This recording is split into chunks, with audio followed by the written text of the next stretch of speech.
Hello friends, सभी को good afternoon. तो आज के क्लास का हमारा टॉपिक है सजीवों की संरचना और कार्य। ठीक है, हमारे आज के जितने भी क्वेश्चन होंगे वो सारे इसी से रिलेटेड होंगे। ठीक है, तो चलिए पहला प्रश्न को देखते हैं। हमारा पहला प्रश्न है, पाचन तंत्र क्या है? जिसका उत्तर है,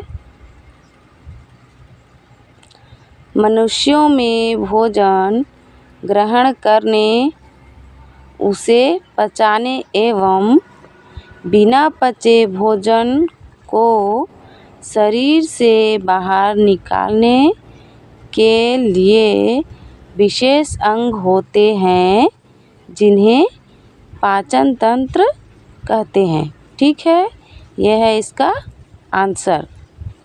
अब आते हैं हमारे दूसरे वाले प्रश्न पर।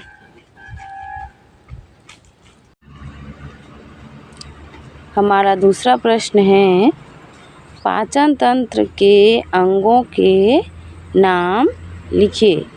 जिसका उत्तर है, पाचन तंत्र के अंगों के नाम निम्नलिखित हैं।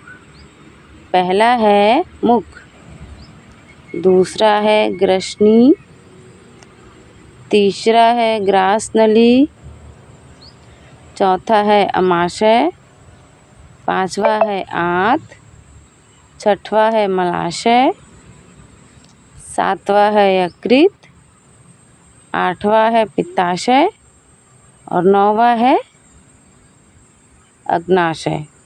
ठीक है, ये है हमारे दूसरे प्रश्न का उत्तर।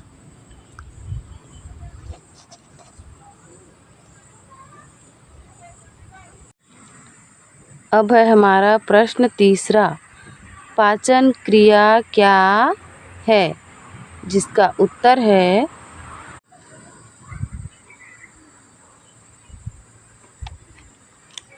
भोजन को मुंह से ग्रहण करना तथा मुख गुहा में दांतों से भोजन को चबाते समय लार मिलने से भोजन चिकना हो जाता है।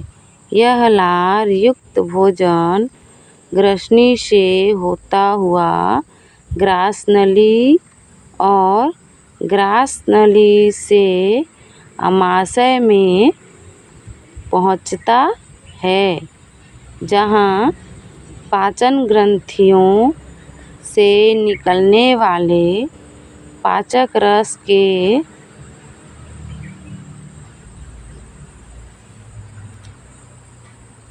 मिलने से उसका पाचन प्रारंभ हो जाता है। अमाशय से भोजन आंत में पहुंचता है, जहां पाचन पूर्ण होता है। भोजन की उपयोगी पदार्थ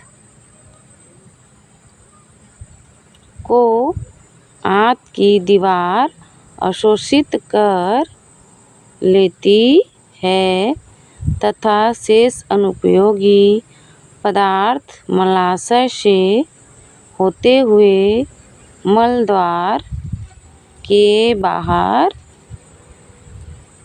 के द्वारा बाहर निकाल दिए जाते हैं, जिसे पाचन क्रिया कहा जाता है। ठीक है, ये है हमारे तीसरे वाले प्रश्न का उत्तर। अब आते हैं हमारा चौथा प्रश्न है, मुख गुहा में लार क्या कार्य करती है? जिसका उत्तर है, मुख गुहा में लार भोजन को चिकना करने का कार्य करता है। ठीक है, यह है हमारे चौथे प्रश्न का आंसर। अब आते हैं हमारे हमारा 5वां प्रश्न है, जीभ के द्वारा हम कौन कौन से स्वाद का अनुभव कर सकते हैं?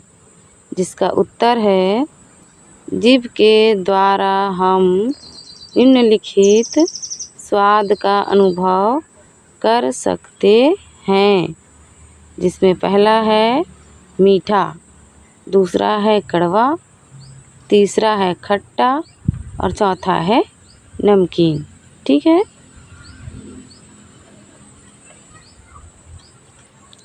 अब है हमारा 6ठा प्रश्न, मुंह से सांस क्यों नहीं लेना चाहिए? जिसका आंसर है, हमारी नाक में छोटे छोटे बाल व चिपचिपा श्लेष्मा पाया जाता है, जो धूल व कीटाणुओं को आंतरिक अंगों तक जाने से रोकता है। जब हम मुंह से सांस लेते हैं तब ऑक्सीजन के साथ साथ धूल व कीटाणु भी हमारे आंतरिक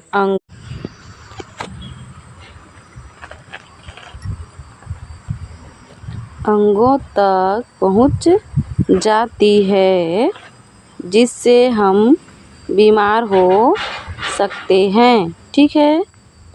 अब आते हैं हमारे अगले प्रश्न पर,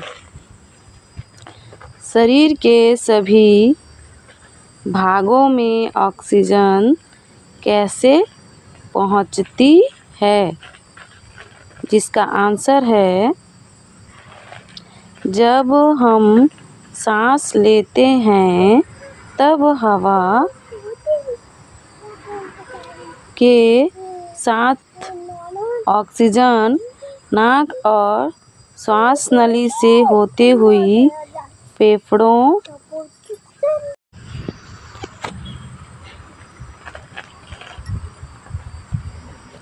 अंगों तक पहुंच जाती है, जिससे हम बीमार हो सकते हैं। ठीक है।